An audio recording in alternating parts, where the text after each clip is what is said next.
It begins not with a legend, not with a campfire story, but with a report.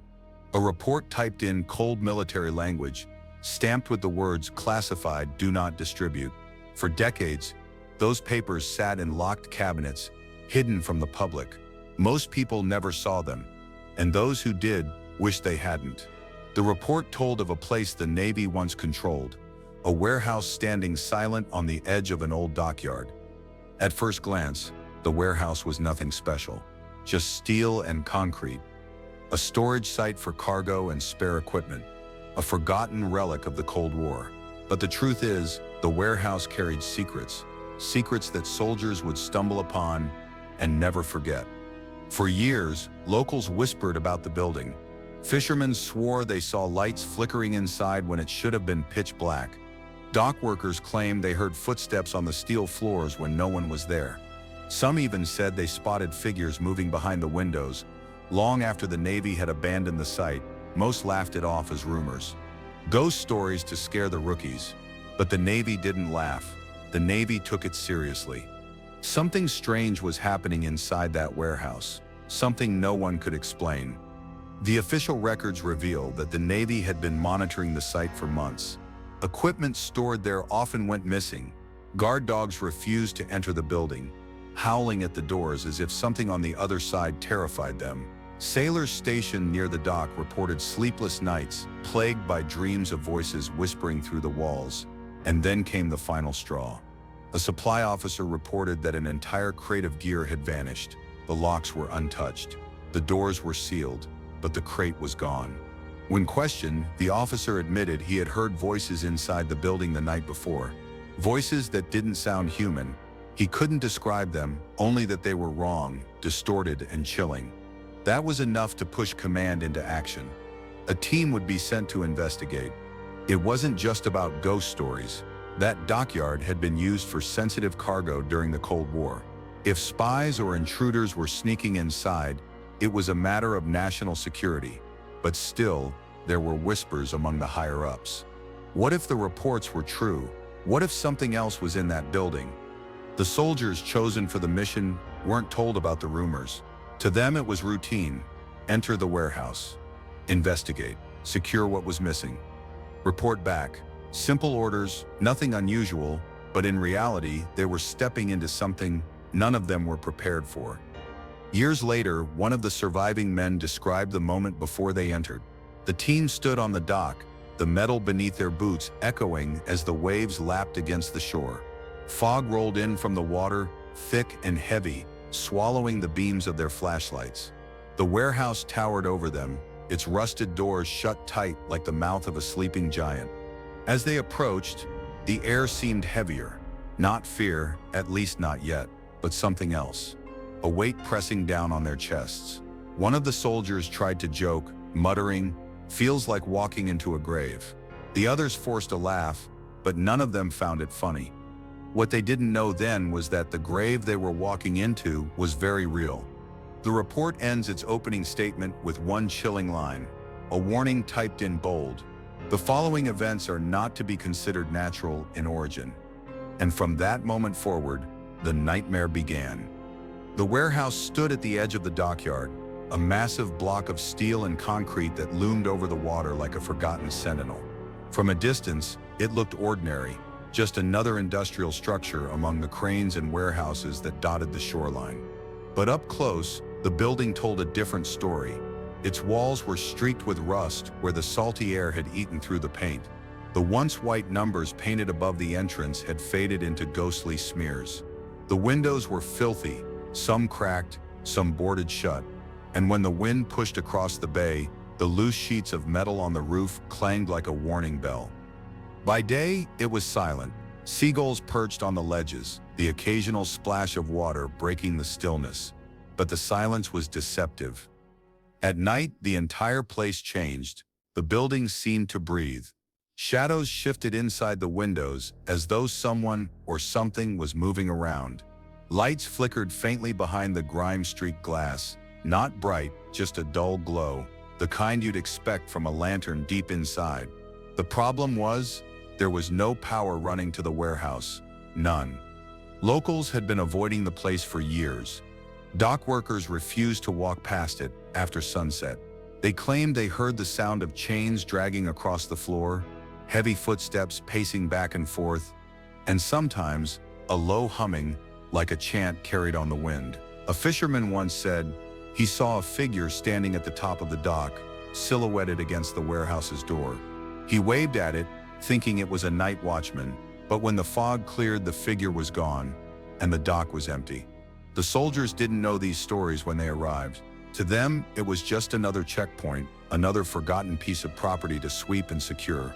But their first impressions told them otherwise. The closer they got, the stranger it felt. The area around the warehouse seemed abandoned, yet too quiet. Crans stood frozen mid-swing, rust dripping from their joints. The water that lapped at the pilings below was darker than the rest of the bay, as if something was seeping out from beneath the structure. Even the air smelled wrong, salt mixed with oil and something else. Something rotten, faint but impossible to ignore. One of the men later described the sensation as like walking into a place that didn't want us there. He said the hairs on his arms stood on end as they approached the massive double doors. He wasn't superstitious, not the type to believe in ghost stories, but he couldn't shake the feeling that they were trespassing. The design of the building added to the unease. It had been built for function, not comfort. Thick steel beams, rows of identical windows, cavernous ceilings. Inside, it stretched on for hundreds of feet, a maze of shadows and echoes. The sound of even a single bootstep could bounce off the walls and return as though a dozen men were following behind. Soldiers often complained that they couldn't tell if the sound they heard was their own or something else moving with them. The warehouse wasn't just a building, it was a labyrinth. Rusted catwalks hung high above the floor, their railings bent and broken. Stacks of forgotten crates loomed like towers in the darkness. Dust coated everything, but strangely there were signs of movement. Some crates had been dragged out of line.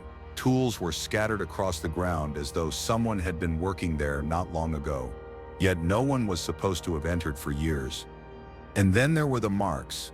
Several of the soldiers noticed them almost immediately. Strange symbols scratched into the steel walls. At first glance, they looked like graffiti, simple lines and curves etched by vandals. But on closer inspection, the patterns didn't match anything familiar. Circles within circles, jagged lines intersecting in unnatural ways. Some of the marks seemed to spiral endlessly, drawing the eye in, making it hard to look away.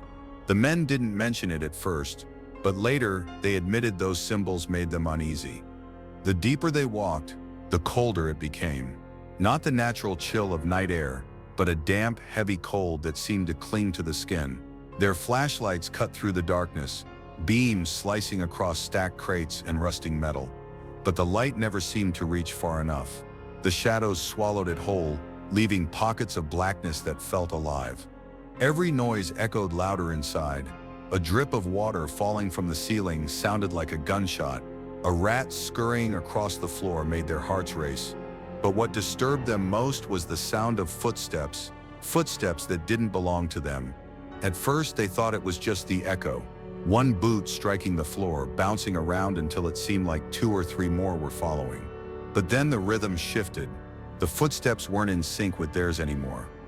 They came from behind, from above. Sometimes, from the darkness ahead, the men froze, scanning the aisles between crates, aiming their lights upward at the catwalks. Nothing, just steel and shadows. One soldier muttered under his breath, "This place isn't right." The others didn't argue. The further they pushed, the more the warehouse revealed itself as something unnatural. Doors led to nowhere. Staircases ended in walls. Certain corners smelled faintly of burning oil, even though nothing was lit. In one room, they found a set of lockers, each one dented from the inside, as though something had tried to claw its way out. And then there was the sound. Not footsteps this time. Not chains. Something else. A low hum that seemed to rise from the floor itself. It wasn't mechanical. It wasn't the groan of metal. It was a vibration like voices pressed into the walls, too low to understand but impossible to ignore. The hum grew stronger the deeper they went, pulsing through the concrete, shaking in their bones. One of the men later swore he could hear words in it, though he couldn't say what language they were in. By now, the soldiers knew this wasn't just another inspection. The warehouse wasn't empty. The warehouse wasn't abandoned. It was waiting, and though they didn't know it yet, everything that happened inside those walls would be remembered as one of the strangest, most terrifying encounters ever recorded in military files. The mission itself began quietly, without fanfare, without witnesses. There were no news articles, no public announcements, just a set of sealed orders handed down to a small group of men who were told little more than they needed to know. On paper, it sounded simple. Sweep the abandoned warehouse, check for intruders, confirm that missing supplies weren't being smuggled out. Standard procedure. At least that's what the briefing said.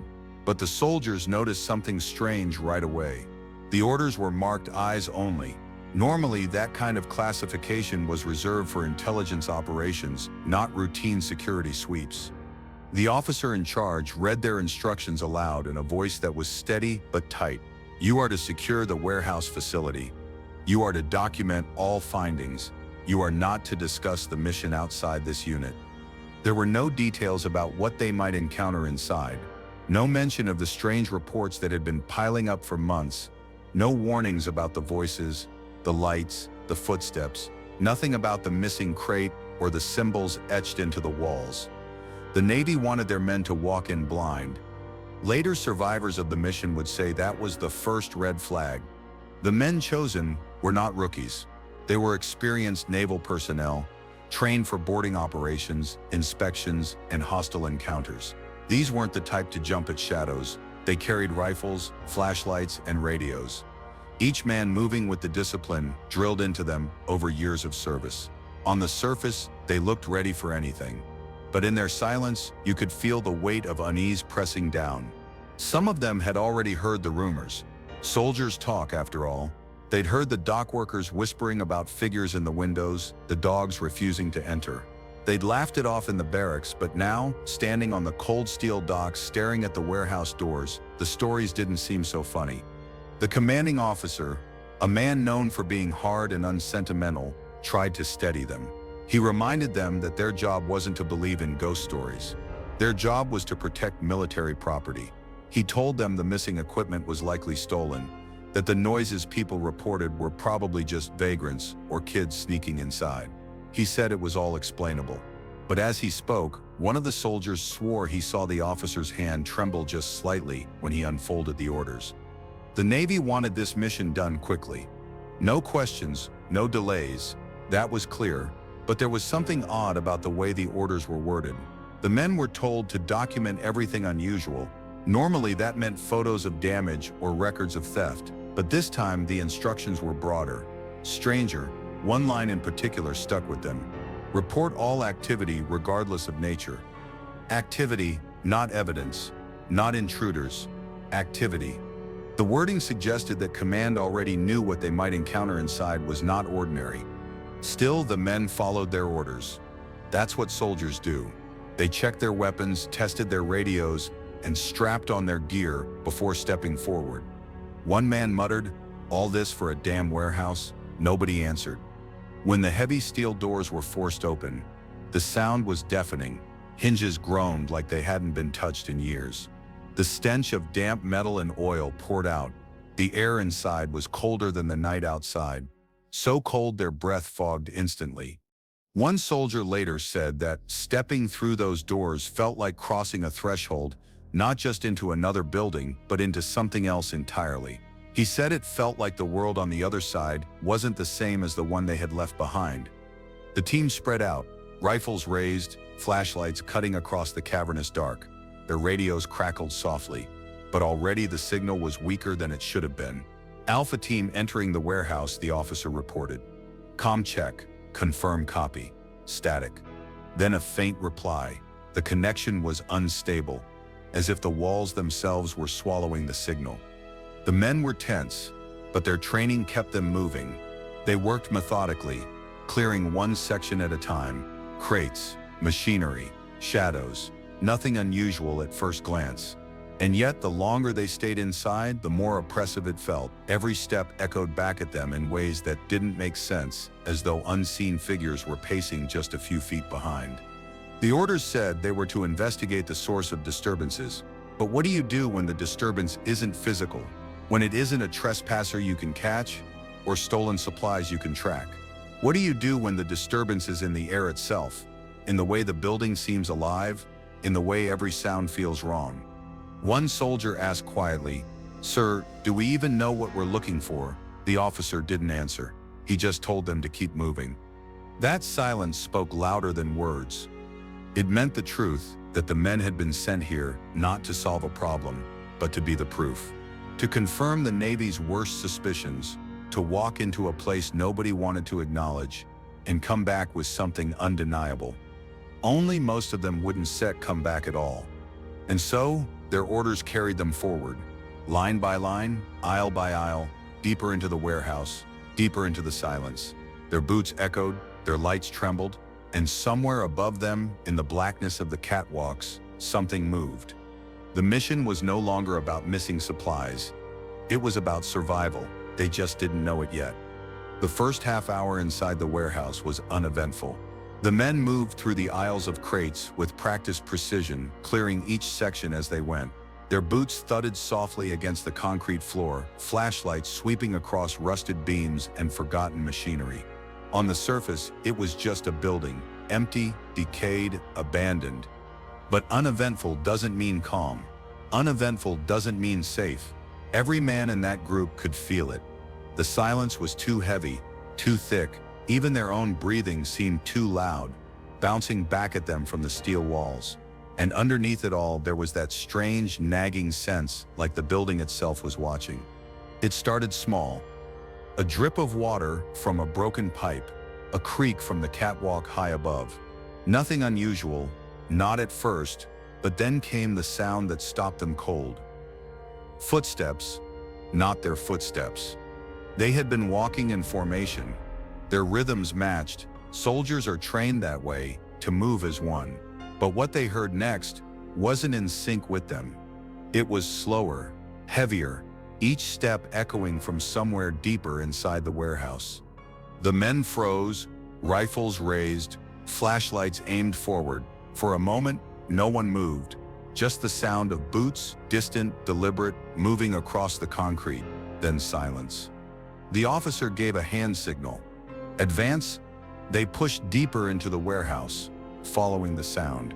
Aisle after aisle, the light from their flashlights slicing across boxes stacked like tombstones. Nothing, no intruder, no source. The place looked as empty as before, but then the footsteps returned. This time, behind them, they spun as one, lights cutting back the way they came. Empty, nothing but crates and shadows. Echo? One soldier whispered into his radio. Maybe another team, maybe backup. Static hissed in reply. No other voices, no other soldiers, just them. They tried to brush it off. Buildings like this carried sound strangely. Echoes, drafts, the creak of steel. It could all play tricks on your ears, that's what they told themselves. But the unease was spreading, the kind of unease that training couldn't suppress. And then came the whisper. It was faint at first. A breath of sound carried on the cold air. Words maybe, though none of them could understand. They froze again, lights darting between one another, searching the corners of the room. The whisper grew louder, echoing through the steel beams above them, bouncing down the aisles like it came from everywhere at once. Does anyone copy that? The officer asked through gritted teeth, pressing his radio, but the only reply was static. The whisper stopped as suddenly as it began. The men stood in silence, their nerves stretched thin, and then one soldier positioned near the back swore he saw something move. He caught it in the corner of his flashlight beam, a shape darting across the aisle, quick, low, vanishing behind a stack of crates. Too fast to identify, too real to ignore. Contact, right side, he shouted, raising his rifle. The others turned their lights and weapons toward the spot. Nothing, the crates stood untouched, shadows spilling across the floor. No movement, no figure, no sound. The officer ordered two men to check it out. They approached slowly, rifles steady, beams cutting across the crates. One of them called out, "Clear."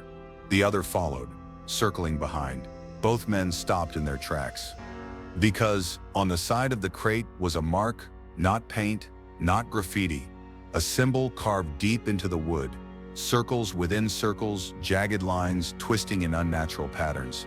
It wasn't just a scratch, it was deliberate, carved with force, gouged into the surface. And worse, the wood was warm to the touch. They didn't linger, they pulled back to rejoin the group. But the unease had become something heavier now.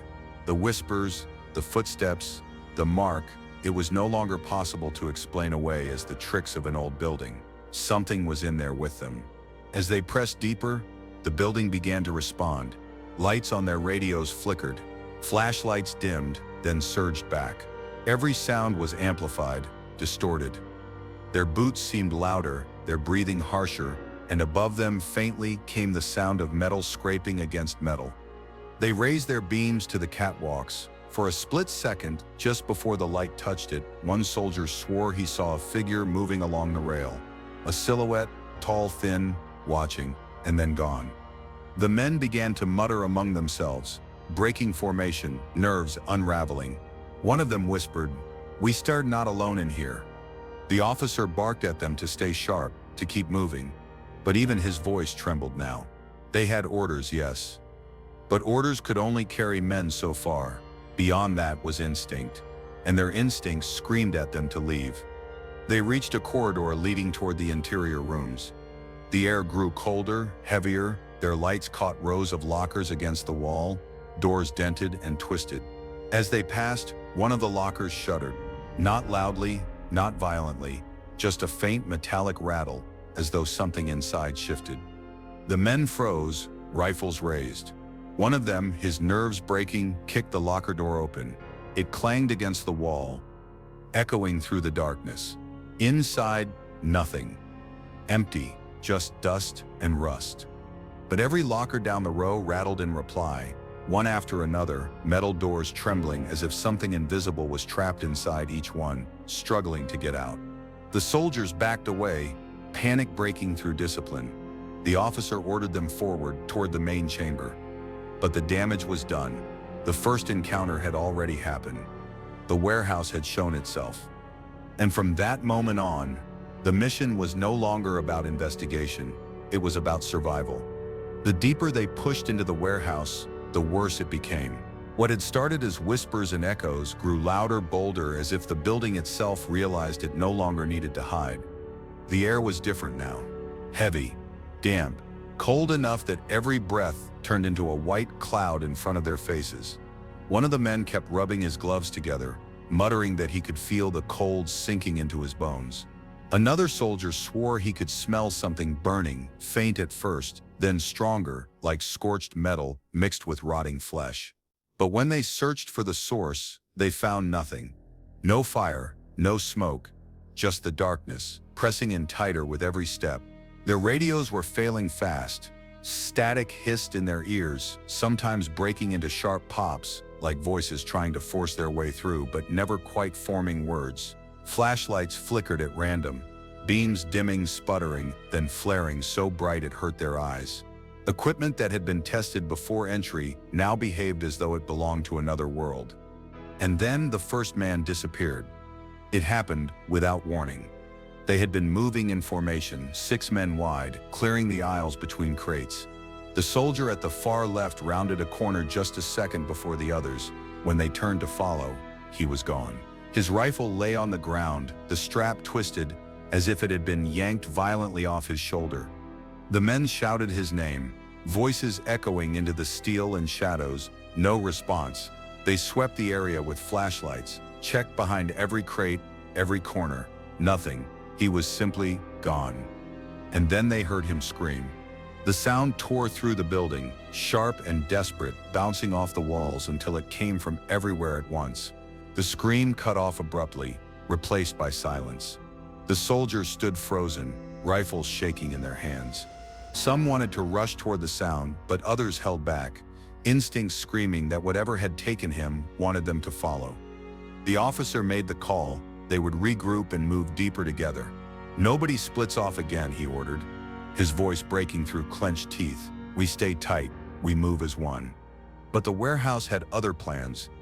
As they advanced, the whispers returned, louder now, clearer. It wasn't just noise anymore, it was voices. Dozens of them murmuring in unison, rising and falling like a chant. The language was unrecognizable, harsh, twisted, almost inhuman. The sound seemed to vibrate through the metal beams, rattling the floor beneath their boots. One of the younger soldiers snapped. He clamped his hands over his ears, shouting that he couldn't take it, that the voices were inside his head. The others tried to steady him, but before they could, the overhead lights, dead for years, flickered on for a single second. And in that second, they saw the catwalk above. Figures, dozens of them. Tall, thin, standing perfectly still along the railings, their faces swallowed in shadow. The lights died as quickly as they came, plunging the warehouse back into darkness, but the image stayed burned in their minds. They weren't alone. They had never been alone. The soldiers tightened formation, flashlights darting upward, across the aisles, into every corner. Nothing, no figures, no movement, just the silence again, thick and suffocating. Then came the banging. One by one, the crates around them shook violently, as though something inside was trying to break free. The sound was deafening, wood cracking, metal groaning, lids rattling. The men raised their rifles, aiming at the shadows. But the moment they fired a warning shot into the air, the banging stopped. Every crate went silent at once. And then, from the far end of the warehouse, a single crate toppled over, slamming against the floor. It split open, spilling out its contents, not weapons, not supplies, but twisted scraps of metal, scorched wires, and what looked like old medical restraints. Straps, shackles, things that didn't belong in a shipping crate. The officer ordered them forward, forcing the men to move even as panic clawed at their nerves. They pressed deeper into the central chamber of the warehouse. That was when they heard it again, the scream of their missing comrade, this time closer, echoing from the corridors ahead. They ran toward the sound, boots pounding against the floor, flashlights jerking wildly in the dark. The scream grew louder, more desperate, leading them down a narrow hall. The walls here were lined with rusted lockers and old machinery, their surfaces scratched with the same strange symbols they had seen before. At the end of the hall, the screaming stopped. The soldiers slowed, weapons raised, hearts pounding. They reached the corner, flashlights trembling as they swept the beam across the floor. And there, in the middle of the hall, was the soldier's helmet. It was dented, smeared with something dark. His rifle lay beside it, bent, as if crushed by impossible force. No body, no man, just the remnants of someone who had been standing with them minutes earlier. One of the men whispered, "We need to get out, now." But retreat wasn't so simple, because when they turned back, the hallway behind them had changed. Where there had once been a clear path back to the main chamber, there were now crates stacked high, blocking the way. Crates they hadn't seen before. Crates that hadn't been there. The path was sealed. The officer shouted for them to push forward to find another exit, but his voice was drowned out by the sound that followed. The chant, it was no longer faint, no longer distant. It surrounded them, filling the hall, rising from the floor, from the walls, from inside their own heads. Voices in unison, speaking in that harsh, guttural language, louder and louder, until it felt like the steel itself was vibrating. And then came the figure. It stepped into the beam of a soldier's flashlight, just for a moment. A shadow, tall and impossibly thin, its face stretched and distorted, eyes glowing faintly like embers in the dark. The soldier fired instinctively, rounds exploding into the wall. But when the light steadied again, the figure was gone. The warehouse was no longer playing games. It was hunting. The mission was collapsing, discipline unraveling, fear overtaking training. The men were trapped, surrounded by something they couldn't explain, something they couldn't fight. And as they pressed deeper into the dark, each man knew, though none dared to say it aloud, the warehouse wasn't set just haunted. It was alive. They pushed deeper into the labyrinth of steel and shadow, their nerves stretched thin, every breath echoing too loud in their helmets. The chanting still pulsed through the air, sometimes near, sometimes distant, always surrounding them. It was no longer just sound, it was vibration, a deep thrum that crawled into their bones. The officer barked orders to keep moving, to stay sharp, to find another way out. But even his voice had changed. It shook now, a thin tremor in every word, as though he already knew they were far beyond the mission's control. The narrow corridor widened into a chamber, larger than anything they had expected. Flashlights swept across the walls and froze. Symbols, the same twisted marks they had glimpsed before, but here they were everywhere, burned into the steel, carved into the concrete, painted in something too dark to be rust. Circles within circles, angled lines that bent in ways that didn't make sense, shapes that hurt to stare at too long. One soldier muttered that the symbols weren't random, they were instructions. And in the center of the chamber was a pit, a hole cut straight into the concrete floor, its edges blackened, reinforced with steel rings.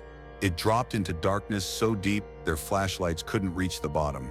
The air above it reeked of sulfur and decay, like something had been festering there for decades. One of the soldiers cursed under his breath, whispering, "What the hell were they keeping here?" The answer came not from any of them, but from the crates stacked around the pit. Their lids had been pried open long ago, their contents scattered across the floor. The men stepped closer, rifles raised, scanning the debris, and then they saw it. Restraints, dozens of them, heavy leather straps with steel buckles, thick enough to hold down an animal twice their size, shackles bolted to broken slabs of concrete, needles, tubes, medical equipment rusted with age. Some of it civilian, some of it military, but all of it wrong. And then there were the files. Scattered pages, water-damaged, edges curled and blackened. The officer picked one up, brushing dust away with his gloved hand. His flashlight beam caught the header, Project C Lock. The text beneath was fragmented, but enough remained to freeze the men in place. Subject containment. Unstable biological matter. Manifestation localized within warehouse perimeter. Words like test group and long-term exposure. It wasn't just a warehouse. It was a cage. The soldiers exchanged glances, the silence between them louder than any scream. The Navy hadn't abandoned the building because it was old or useless. They had sealed it because of what had been inside.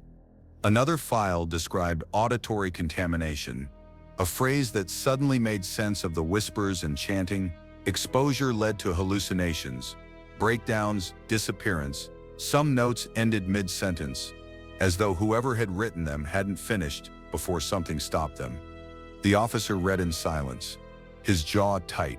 Then he stuffed the page into his vest and snapped at the others to move. But the men had already seen too much. They knew the Navy hadn't just known about the haunting. They had studied it, contained it, maybe even fed it. The pit at the center of the chamber wasn't a crack in the floor. It was a doorway. And the restraints, the shackles, the scattered medical gear, those weren't for crates of cargo. They were for something alive. Something that had been brought here, held here, tested here. Something that was no longer gone, but loose. The chanting swelled, rising from the pit itself. The voices no longer sounded distant. They were right there, just beneath the surface, calling up from the blackness. The air grew hotter, the sulfur stench thick enough to choke them. One of the men stumbled back, shouting that he saw something moving in the hole, long, pale fingers scraping against the steel ring, pulling, clawing upward. The officer screamed for them to retreat, to pull back before it was too late. But before they could move, the ground beneath them shook. Dust rained from the ceiling, the walls groaned, and the pit roared like a living thing. From the shadows, the missing soldier's voice cried out again. "Help me, please!" It came from inside the pit. Every man froze. They knew it wasn't him. It couldn't be him. But the voice was perfect. It was his tone, his panic, his plea. One soldier stepped forward, almost hypnotized, lowering his rifle as though drawn to the sound. Two others grabbed him, dragging him back, shouting in his ear that it wasn't real.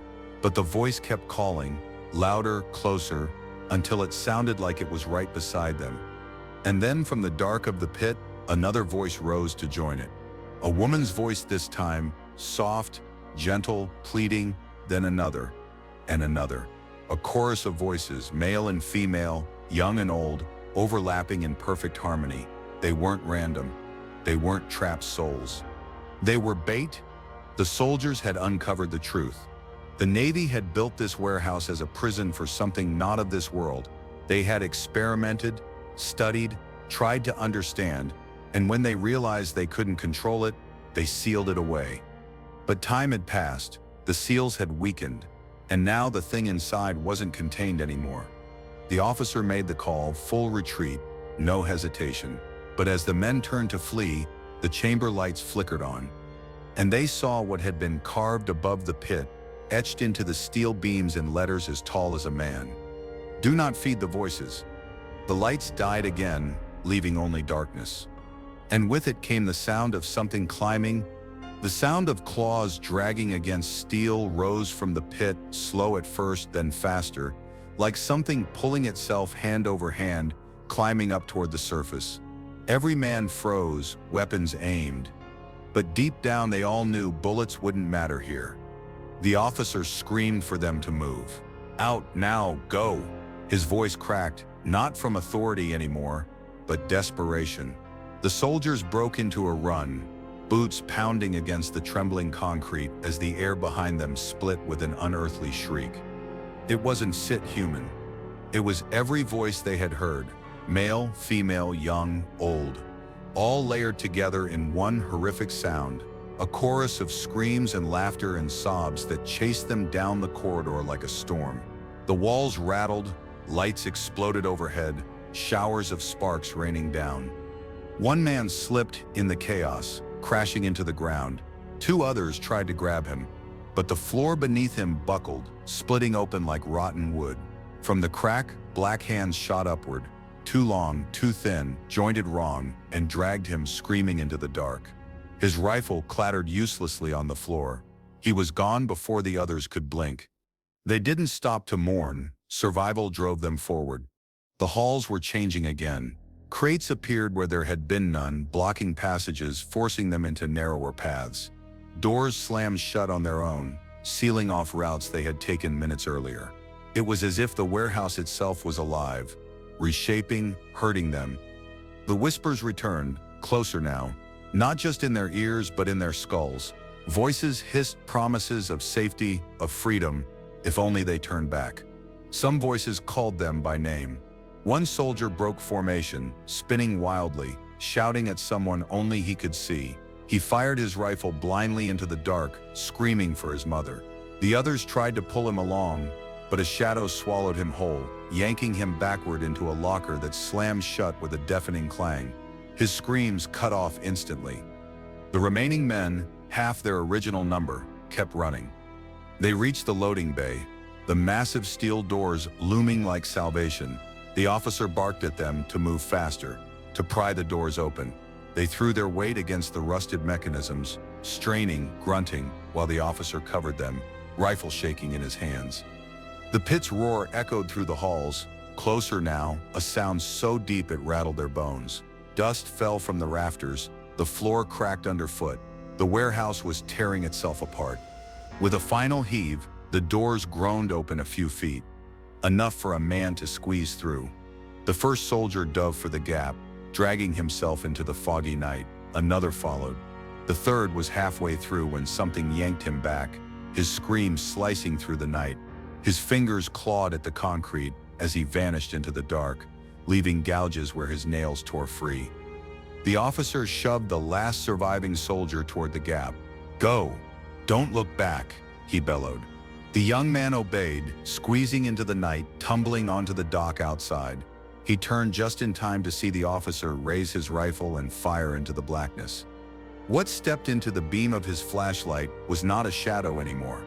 It was a shape, towering, skeletal, its skin pale and stretched too tight, eyes glowing like molten embers, its limbs impossibly long. Its mouth didn't move, but its voice filled the entire warehouse. Every voice the men had heard, every scream, every cry, spilling from it in a single monstrous chorus. The officer emptied his rifle into the thing, every round echoing like thunder. But it didn't slow. It reached for him, fingers like steel hooks, and the young soldier outside saw the officer vanish into its grasp, swallowed by the shadows. His scream was the last sound before the doors slammed shut on their own, sealing with a metallic boom. Silence. The survivor lay on the dock, gasping, staring at the silent warehouse. The fog rolled in heavier. The waves lapped quietly against the shore, as though nothing had happened. He scrambled to his feet, stumbling away, refusing to look back. His radio hissed in his ear, alive again, spitting static. And through the static came a single voice, calm and cold. Return to base. Mission complete. But it wasn't Sit, his commanding officer. The voice didn't belong to anyone he knew. The report ends there, one survivor. His testimony buried beneath classified seals, stamped with red ink. Incident contained, facility remains quarantined. No explanation, no follow-up. The warehouse was abandoned, locked, left to rot on the edge of the dockyard. But locals still whisper. Fishermen still claim to see lights flicker inside. Dock workers still hear voices at night. And sometimes, if you get too close, you might hear the sound of nails scratching steel from deep inside. The Navy called it a containment failure. The survivor called it hell. And the warehouse still stands, waiting,